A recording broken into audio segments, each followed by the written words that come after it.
tell our security officers that Maracha and Terego are rural districts without the proper facilities. And our president being somebody of symbol in nature, we had proposed to host him in my own district, Terego, where he finished this campaign rally tonight. Unfortunately, the RDC, when we were doing these preparations, gave a stance order that he is not allowed to sleep there, as if the RDC owns the sub-county, the district. No one owns any region of Uganda. We are Ugandans, we are free. We are supposed to move freely. It's really unfair to see this happen. And we getting stuck on the road, blocked from both sides. We can't turn to go back from where we are coming, and we can't proceed. What can we do in such a situation? As if we are in a foreign land. And I'm passing this to all the government officials who are abusing the authority. You know, this power is being given by the people, and this power, it will be taken by the people who entrusted them with the power. And this is the time to actually for us to tell the people the alternative. We are a government in waiting, the better option for the country. Yeah, the police had taken the entire team, including you, in Maracha, yes, to get accommodation. Yes. What didn't transpire? What didn't transpire is that all the rest of the hotels, not only hotel, we actually don't have a hotel in Maracha to begin with. We have guest houses in Maracha, and these guest houses, we are told that the three are full. They're basically three. One is out of the town, and we couldn't drive this distance at night. And the ownership of that restaurant, a guest house, is also questioned, because this is a regime apologist, I could say. And after getting this information, we couldn't allow ourselves to be led into a trap. Otherwise, we are putting our lives at risk.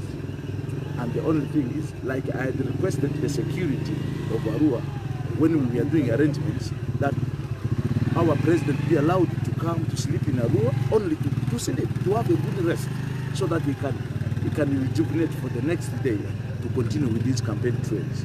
And we are campaigning like we're in a foreign land. Today in Terego, I want the whole world to know that we are denied a venue which was legally obtained with the formal consent from the owners of the venue. All around, after erecting our tents, setting everything in place, we are only told to vacate the place. And we are forcibly pushed to another venue. This was basically to organize the masses. But thank God, some people walked hours to the new venue. But those who could not walk, they are really disappointed at the government. The way people are abusing power. I call upon every Ugandan to look at this situation and think twice. We should not think about now, let us think about tomorrow. I should not think about me, I'm growing older, my children are growing. They are coming. I need a better Uganda for them. And I'm calling upon people from West Nile to really denounce this kind of impunity. This government belongs to us. This government has no money. We finance it as taxpayers. And this government is supposed to serve us. We entrusted them. So I call upon everybody, every peace-loving Uganda, that we in National Unity Platform, we are peaceful people. That's why we have just sat in our cars, and some of us are raising this drizzle, and we are hoping that whether they will open from behind or in front, I don't know. We are just held here. So, and guests in our region being treated like this is not our culture as a Lubara. Now I'm speaking like a son of the soil. So that we do take care of our visitors. Where a night gets a visitor, the visitor sleeps there. And this is what we did in Terego, pushing us to Maracha and finding no accommodation. The only option is to go to Arua to sleep. That's as simple as that. So I think there is nothing much we can do about this. We're just waiting for orders. Unfortunately, the commander doesn't want to meet us. He has crossed the other side. He doesn't allow us to cross. So we just stand and see. We are waiting to see what will happen. Thank you. Thank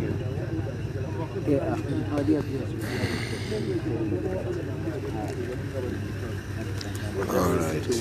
embeera gwe wenna atulaba era atuwuliriza embeera eri wano mu bitundu okuva e Maracha okudda mu Arua, era nga President Kyagulanyi Ssentamu Robert ategeezezza teyeetaaga negotiation n'abantu bano okumukkiriza okugenda mu woteeri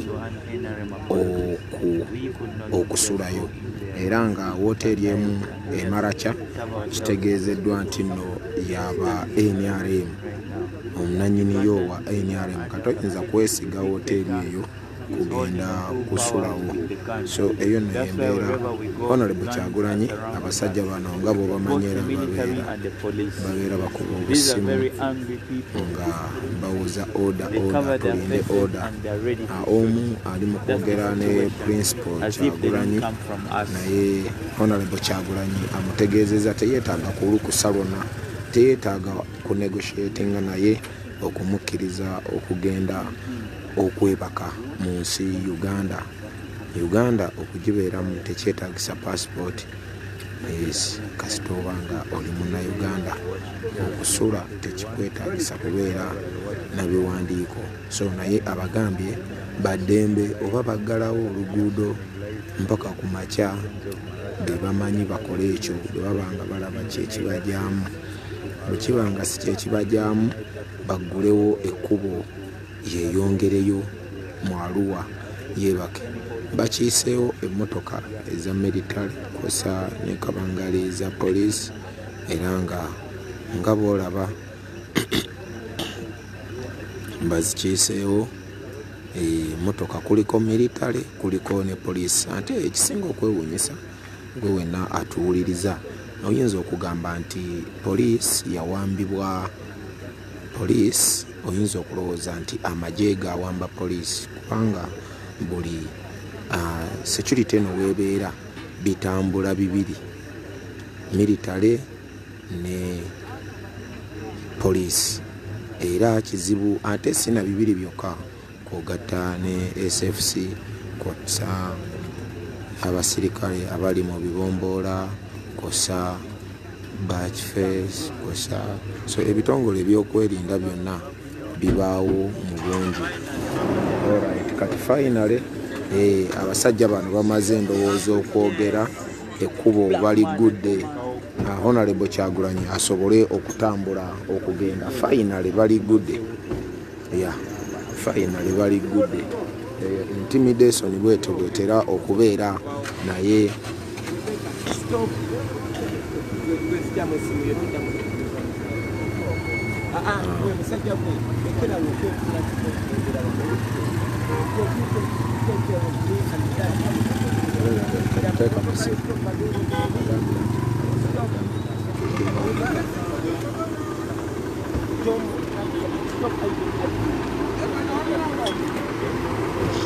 alright, embeera eriwo era nga gwe wenna okuwaako bufainale buvuddewo bujja kuvaawo. Pulezidenti abagambye nze seetaaga kwogera nammwe, omuli baddembe oba muggulawo oba temuggulawo ayizulu. So eyo no yembeera muganda wange, embeera eriwo byotayinza kubeera nga osobola. So byebyo byokka ebibaddewo. Finale tugenda kubeera nga tuteebwa. Kambasiibulire wano mwe mwenna abadde batwegattako abatweyungako obweyunzi, tweyongerayo kati. Yes, batutadde mbere bulungi.